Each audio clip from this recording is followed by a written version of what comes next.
This is Brandon, aka Fling, with Fantasy Fling, and today we're going to talk about the Battle Royale contest on Underdog Fantasy. This is a DFS draft.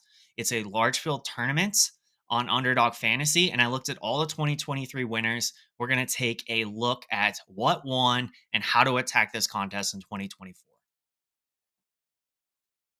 All right, so this contest, the Battle Royale, just a quick overview. This is a DFS draft. It pays out $30,000 to first in week one of the NFL season. So you're drafting against five others and filling out six roster spots. So drafts go pretty quick, takes about 5 minutes to complete. You only need one running back, one quarterback, two wide receivers, one tight end, and one flex spot. You're competing against almost 68,000 other entries for the grand prize of $30,000. It's a $5 entry fee, 150 entry max. And like I said, it takes about 5 minutes to complete.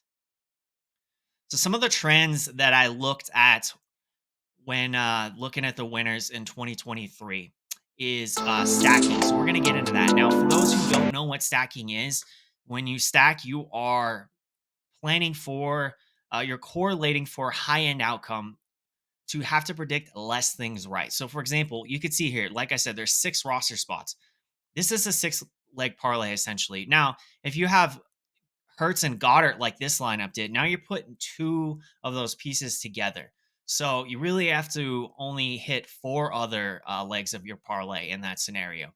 However, this lineup also had a Puka Nakua bring back. So this is Jalen Hurts to Dallas Goddard, primary stack, quarterback plus pass catcher, and it had a bring back. So the three players are tied into this one stack. Now there's really only three other things you have to get right in this lineup to win the tournament.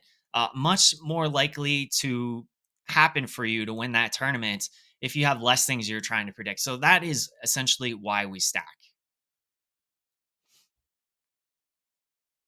Now, next of the 15 Battle Royale winners that I looked at when I went back and looked at the 2023 season, 100 of those teams had some sort of stack. So we just talked about your primary stack, a QB plus a pass catcher.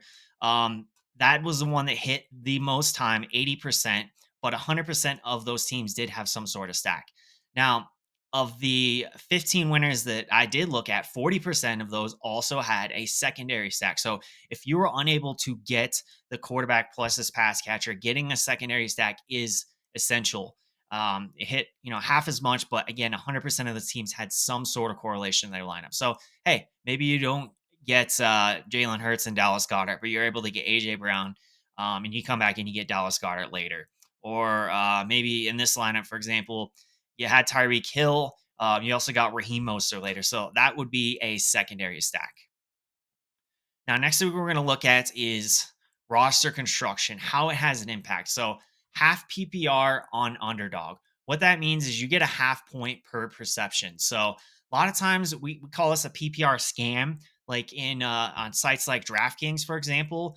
These wide receivers and running backs who maybe get a bunch of dump offs out of the backfield, they have a much higher opportunity to score a lot of points because they're just getting there in volume alone. Now, half PPR is more touchdown dependent. So the guys that get touchdown equity get a lot of opportunities near the goal line. These are the guys that we want to lean. So no surprise, running backs, they get goal line carries. It could be one running back on a team. Christian McCaffrey, for example, he's getting all the goal line carries. But on that same team, the ball could go to Ayuk, it could go to Debo Samuel if they're thrown, it could go to George Kittle, the fourth wide receiver. So running backs, they appeared in the winning lineup in the flex 2/3 of the time, and it's really no surprise because of that exact scenario. Christian McCaffrey, if it's a goal line carry, he's getting the carries. The ball can be spread out anywhere with the pass catcher. So that is why we're going to lean running back in the flex. 1/3 of the time, the winner had a wide receiver in the flex. So it obviously is important to still get wide receivers. In fact, 2/3 of the team started wide receiver with their first pick. So it is very important to get a wide receiver early, an elite wide receiver, but you typically want to draft more running backs for that flex spot. So you're looking to draft two running backs on most teams for that flex spot. Now, 1/3 of the winners started running back with their first pick, and pretty much all of those were Christian McCaffrey or Kyron Williams. So if you do go running back with the first pick, make sure it is a high end guy and a very good run based offense like San Francisco with Christian McCaffrey. Now, don't take a tight end in the flex. It actually happened 0 times. Taking a high end tight end was important, but drafting more than one was not. So do not do that. It does not work. Okay, so average draft position. This is something I looked at, and I was a little surprised to see not a lot of teams really had guys that were had fell like really far in value, taking a guy 10 picks past ADP, for example.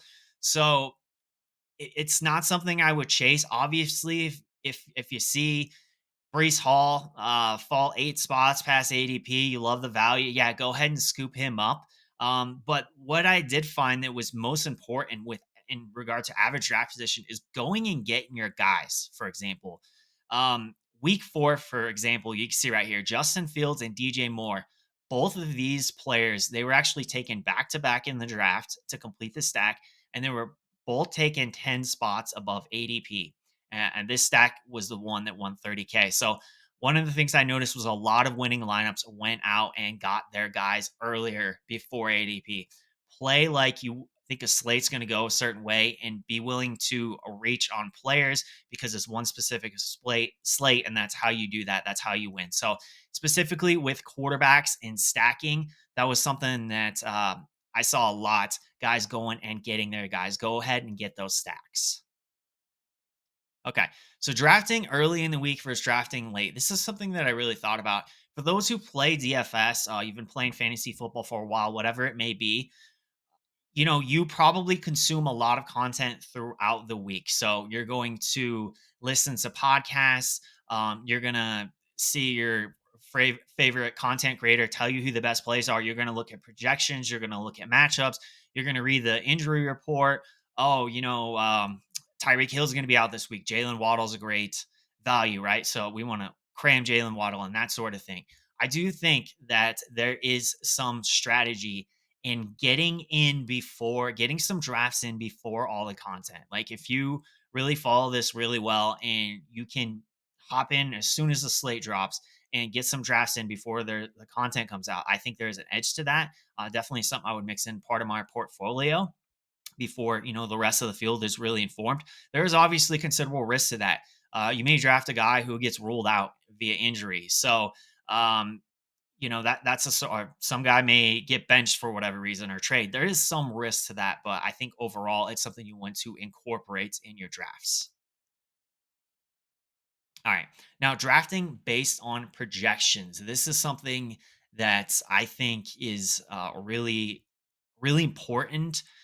So, for example, DFS Army, we use the domination station, and you could see how good the projections are here. This is what I pulled from one of our back tests. This is what the projection was that week. This is the final fantasy points. You could see how accurate these are. Very accurate projections. I think drafting based on accurate projections is really good. I can go in DFS Army domination station and I can look for players who maybe have a similar projection. And then I go into the draft and I can see one has an ADP of way less. These guys, their projection is 1, 2 points, but I can get this guy like 2 rounds later. Maybe, instead of taking this running back here, I'll take that wide receiver. And then I will come back and get this other running back who is a very similar projection to running back A that I'm looking at right now. So I think that is a very important part to drafting. And then leveraging ownership. This is one of the last things I wanted to look at. And for those who play daily fantasy sports, you play on DraftKings, you play on FanDuel, you have access to ownership projections. You know what I'm talking about by knowing what the field is going to do. I think because the underdog drafts are kind of a new concept, the battle royale DFS draft rather, it's kind of a new concept. Not a lot of people think about it is leveraging ownership. So they may be thinking, I want to draft the best guys, who I think are going to do the best this week, and that's probably that is a winning strategy for sure, specifically in the smaller field stuff. But when you're thinking about a tournament of 68,000 entries, what is the field going to do, and how do I leverage the field to get to the top of the leaderboards? So, an example that I wanted to look at. Let's say Tyreek Hill has an average draft position of 3. this slate, which means he's going overall third, and I have the third overall pick. Um, and he projects really well this week. Let's say it's a game total of like 50 points. It looks like it's going to be competitive, maybe back and forth affair. And everyone's can't wait to play Tyreek Hill. So he's an ADP of 3. I got the third spot. Both Tyreek Hill and Jamar Chase are on the board. What do I do? Well, most of the field is going to take Tyreek Hill. And more times than not, you probably should. But there's also the leverage play here.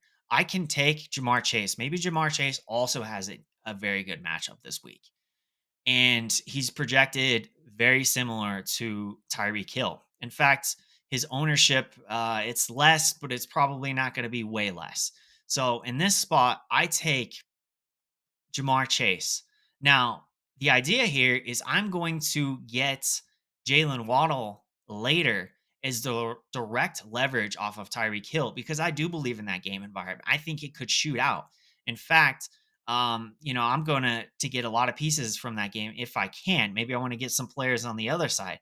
But what if all the touchdowns go to Jalen Waddle? What if Tyreek Hill has a decent game? He scores 20 points, but Jalen Waddle gets all the touchdowns and he gets 30 points, and he's a third of the ownership of Tyreek Hill.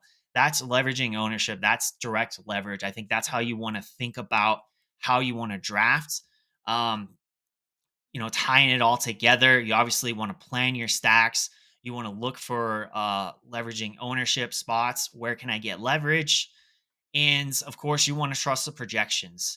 You want to typically take a wide receiver first with your overall pick because that worked 2/3 of the time. You want to try to get a running back in the flex because that worked 2/3 of the time as well. So these are some strategies that I think we're going to want to incorporate in our drafts this year in the Battle Royale contest.